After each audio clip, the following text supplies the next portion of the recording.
والعاقبة للمتقين والصلاة والسلام على رسولنا محمد وعلى آله وأصحابه أجمعين أما بعد فإن خير الحديث كتاب الله وخير الهدي هدي محمد صلى الله عليه وسلم وشر الأمور محدثاتها وكل محدثات بدعة وكل بدعة ضلالة وكل ضلالة في النار. قال الله تبارك وتعالى في كتابه الحميد والفرقان العظيم فاستعوذ بالله السميع العليم من الشيطان الرجيم بسم الله الرحمن الرحيم يا أيها الذين آمنوا إذا قمتم إلى الصلاة فاغسلوا وجوهكم وأيديكم إلى المرافق وامسحوا على رؤوسكم وأرجلكم إلى الكعبين.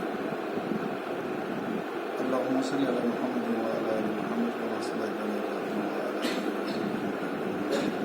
اللهم بارك على محمد وعلى آل محمد كما باركت على إبراهيم وعلى آل إبراهيم إنك حميد مجيد. رب اشرح لي صدري ويسر لي أمري واحلل عقدة من لساني يفقهوا قولي. رب زدنا علما سبحانك لا علم لنا إلا ما علمتنا إنك أنت العليم الحكيم. آمين يا رب العالمين. آج ہم شیخ الاسلام محمد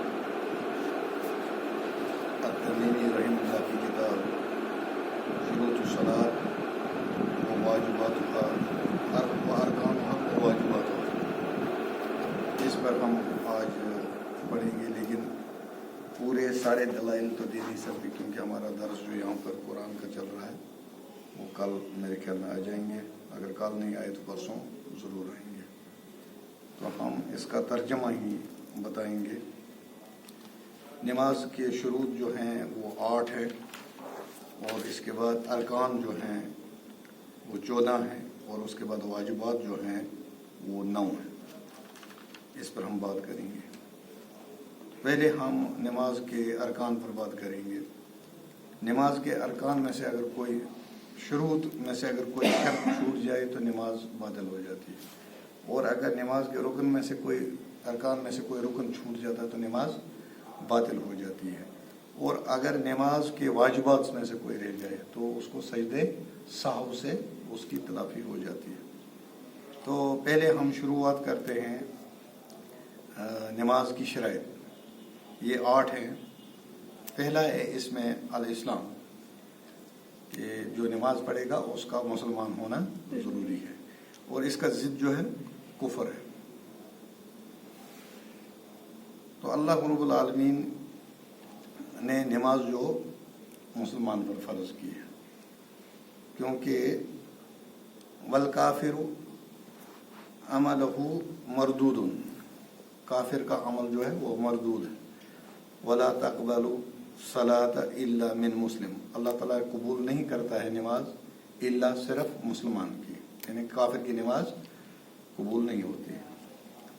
تو اللہ رب العالمین نے قرآن مجید میں فرمایا کہ جو اسلام کے علاوہ کوئی اور دین لے کر آتا ہے تو ہم اس کا وہ دین قبول نہیں کریں گے، اور وہ آخرت میں خسارہ اٹھانے والوں میں سے ہوگا. تو صاحب کتاب نے فرمایا والکافر عملہ مردود، کافر کی اعمال جو ہیں وہ مردود ہیں. ولو عامل ای عمل، چاہے وہ کوئی بھی عمل کر لے، یعنی کہ اعمال کے لیے شرط جو ہے مسلمان. تو کافر کوئی بھی عمل کرتا ہے وہ عمل قبول نہیں ہوتا. تو یہ پہلی شرط جو ہے مسلمان ہونا. اور دوسری شرط جو ہے شرط ثانی عقل، اور اس کی ضد جو ہے وہ جنون ہے. عاقل نماز پڑھے گا، اگر کوئی جنون ہے پاگل ہے اس کو نماز فرض نہیں ہے. تو نبی کریم صلی اللہ علیہ وسلم نے فرمایا 3 اشخاص جو ہیں وہ مرفوع القلم ہیں، ان سے قلم اٹھا لیا، نہ ان کا ثواب لکھا جاتا نہ عذاب، ان سے کوئی قلم اٹھا لیا جاتا. ان میں سے ایک ہے انائم، جو سویا ہوا ہو تب تک جب تک وہ نیند سے جاگ جائے، سویا ہوا. دوسرا والمجنون، جو پاگل ہے تب تک وہ مرفوع القلم ہے جب تک وہ ٹھیک ہو جائے. ٹھیک ہو گیا نماز پھر فرض ہو جائے گی. اور تیسرا ہے صغیر، چھوٹا بچہ، اور اس کی حد کیا ہے؟ اس کی حد ہے 7 سال، کیونکہ نبی کریم صلی اللہ علیہ وسلم نے حکم دیا اپنے بچوں کو نماز کا حکم دے دو جب وہ 7 سال کے ہو جائیں. نبی کریم صلی اللہ علیہ وسلم